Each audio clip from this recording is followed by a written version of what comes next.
So what is up guys? Good morning. Magbababa tayo ngayon ng ating inahin na bagong sisiw. Ito na guys, ibababa ni Papa sa 17 itlog. Tingnan natin kung ilan yung sisiw niya. Apat. Ito na guys yung sisiw, bali 14 lang, tapos yung isa hindi nalabas. Bali 15 sana. Isang bugok. Tapos isa nawala. Baka kagabi is tumalon tapos kinain ng daga. Pira ka po? 14.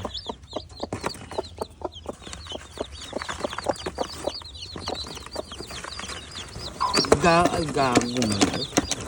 Ito na yung bagong bahay nila guys. Tapos inom tayo ng tubig na may asukal. Update lang tayo sunod. Moro to guys, kita na sa tapohon.